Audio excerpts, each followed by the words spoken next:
Nous sommes ici dans une bibliothèque, anciennement la gare de Trot, où nous avons le plaisir d'inaugurer notre série, notre nouvelle émission, Rencontres. Nous avons rencontré Vinciane Pao qui nous présente ses deux premiers écrits, d'abord son autobiographie et ensuite son premier roman. Nous invitons à découvrir qui est cette écrivaine en herbe. Bonsoir Vinciane Pao. Bonsoir. Vous inaugurez notre nouvelle émission Rencontres. Alors, juste un petit mot pour vous présenter et vous dire un petit peu qui vous êtes ou qui vous n'êtes pas.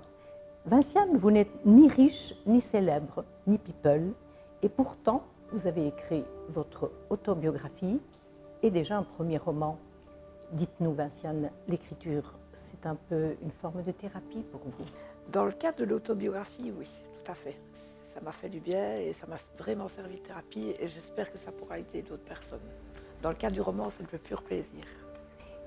J'ai lu votre autobiographie et j'étais assez étonnée et surprise de voir la trame de votre vie, tout ce que vous avez vécu, des drames, des erreurs, les amours, plein de déboires. Et chaque fois, vous rebondissez avec une telle joie de vivre et une telle envie de voir le positif de la vie. Oui, c'était dans ce but-là en fait que j'avais décidé de le faire, en espérant que malheureusement on est à l'abri de rien. Du jour au lendemain, on peut traverser à un moment ou à un autre, quelqu'un va se retrouver dans un des passages. Et je voulais qu'il ne se sente pas seul, je voulais pouvoir partager ça et peut-être l'aider d'une manière ou d'une autre, dans la solitude, dans ses larmes, être là. Vous n'avez pas peur de vous mettre à nu dans votre autobiographie. Et d'ailleurs, le titre de cette biographie, c'est « Ma vie, un espoir ». Donc voici la première page de votre livre. Et vous mettez à nu, vous n'avez pas peur de parler de vos déboires, des rencontres heureuses et malheureuses. Et vous faites un témoignage assez saisissant. Au départ, si j'y ai quand même pas mal réfléchi, j'hésitais un peu et puis je me suis dit pourquoi je cachais? Finalement, j'ai rien à me reprocher. Ce sont des erreurs comme tout le monde fait et personne n'a à me juger. Et la seule personne à juger, c'est moi, parce que j'aurais peut-être dû agir dans d'autres circonstances. Je n'avais pas l'âge requis ou des choses comme ça et voilà. Je m'étais dit non, pourquoi tout cacher? Je n'aime pas me cacher. Je préfère que les choses soient telles qu'elles sont. Oui, vous n'édulcorez rien du tout, vous racontez les choses telles qu'elles se sont déroulées. Et j'aurais bien voulu lire la conclusion de votre livre, donc Ma vie, un espoir. Et cette conclusion, elle est assez parlante. Vous dites, dans la conclusion de votre livre, si vous traversez des moments pénibles, ne perdez pas espoir. Quand vous êtes coincé avec vos difficultés, comme écrasé dans un étau, accrochez-vous. Accrochez-vous à ce qui est positif dans votre vie. Un enfant, un parent, un ami, un médecin, un animal, peu importe. Mais n'abandonnez pas, en aucun cas.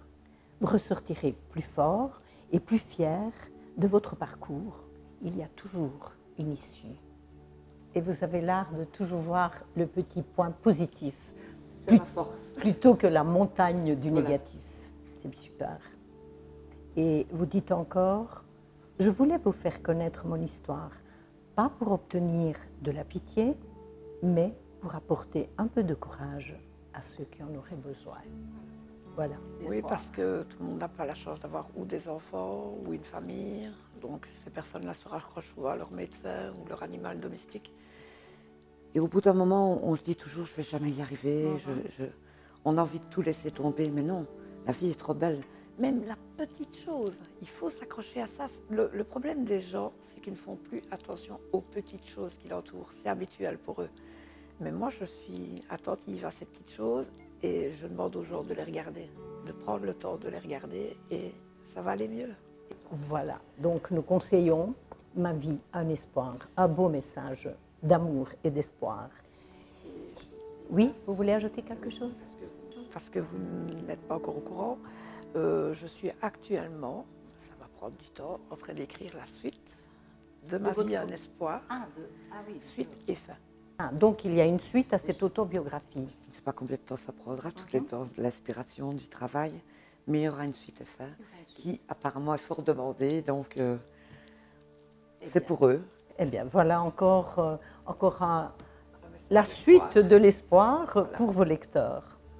C'est super, Vinciane. Et puis, Vinciane, vous vous lancez dans l'écriture de votre premier roman. Ce roman s'intitule « À l'ombre de ses pas ». Donc, vous venez de nous dire que le premier roman, l'écriture pour vous, a d'abord été un besoin, une thérapie, et puis un plaisir. Et donc, à l'ombre de ses pas, on va dire que c'est une histoire d'amour un petit peu à l'eau de rose, assez simple, entre deux adolescents qui font partie de deux milieux sociaux très différents. Aileen, c'est comme ça qu'on prononce? Aileen et Callum sont deux jeunes adolescents qui tombent éperdument amoureux l'un de l'autre. Seulement Aileen provient d'un milieu aisé, bourgeois, riche, et Callum d'un milieu plutôt paysan, pauvre, mais une famille remplie d'amour. Alors on va dire que cette histoire, elle est peut-être à l'eau de rose, mais vous situez d'abord l'intrigue en Écosse. Pourquoi l'Écosse? Parce qu'il fait rêver, et puis c'est un peu le pays des fantômes, le pays des rêves, le pays des mystères. Vous y êtes déjà allé? Non. Non. En fait, donc, je me suis uniquement inspirée. Je me suis inspirée quand même de reportages, énormément de livres, énormément de photos, parce que mes amis sont allés, donc des vidéos. Mais je dois dire que j'ai une imagination assez facile, donc j'adapte et je fais à ma façon. Voilà. Votre imaginaire joue un rôle important. Donc, nous venons mais basé sur du vrai, bien sûr. Comment dites-vous? Basé sur du vrai, toujours. Les lieux existent, le pont existe, voilà. D'ailleurs, les descriptions géographiques sont très précises. J'ai essayé de le faire au mieux, j'ai cherché énormément, parce que l'air de rien, ça prend beaucoup de travail. Et c'est plaisant, en même temps, parce qu'on découvre des choses qu'on ne connaissait pas, et des milieux... Oui, peut-être pour l'Écosse. Mais revenons un petit peu à votre roman. Donc, une intrigue assez simple, on avait dit, avec un amour entre deux adolescents. Mais vous surprenez le lecteur dans l'itinéraire de cette rencontre amoureuse en y intégrant, comment dirais-je, une intrigue, des éléments un peu surnaturels. Et justement, ces éléments surnaturels sont un peu une connexion entre les vivants et l'au-delà. Alors, je voulais vous demander, vous croyez en cela? Oui, il y a quelque chose après. Et j'y crois, comme les anges. J'aime bien les anges. Et d'ailleurs, il y a un personnage dedans qui apparaît. Joue un rôle important. Oui. Et je l'aime beaucoup.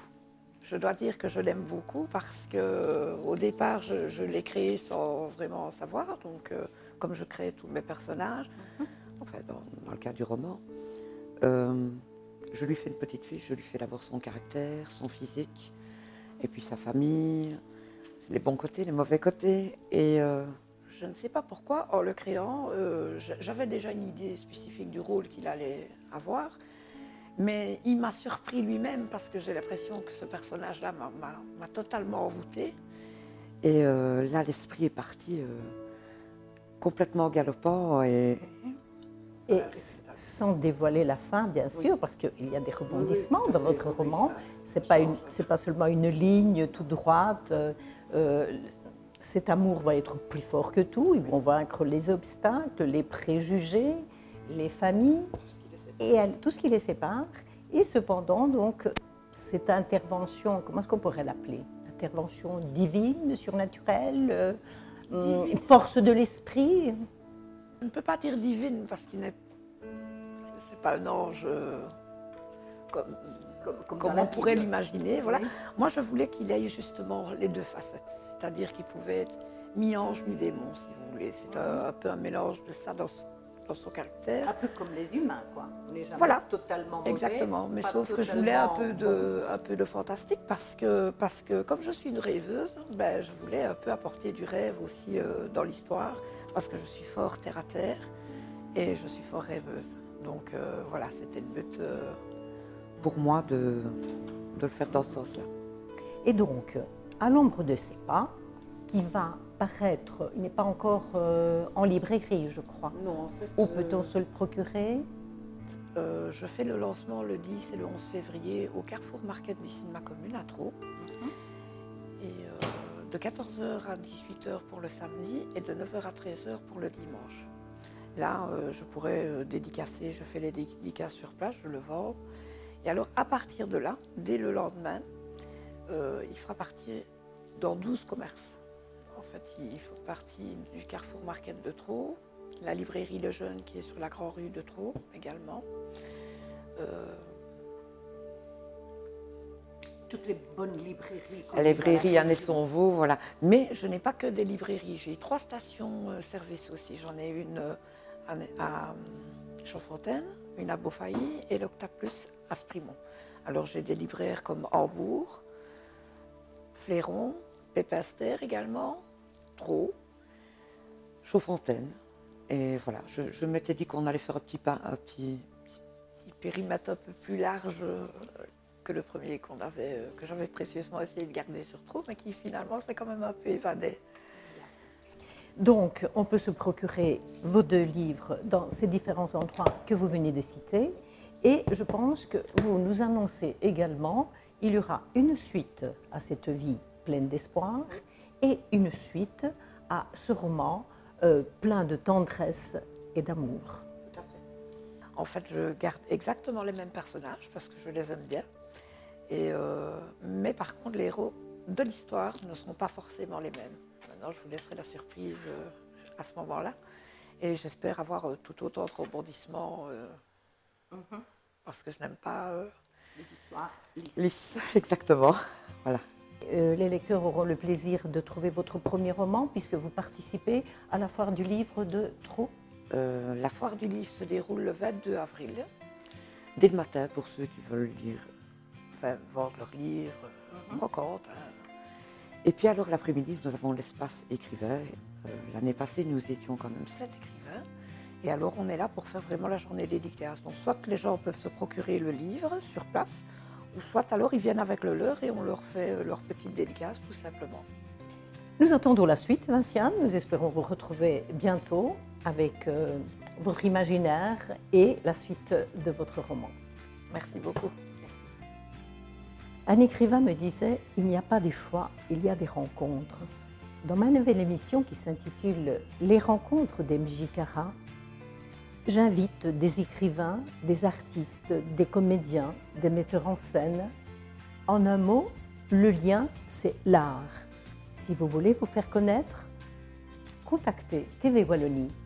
J'espère vous rencontrer bientôt.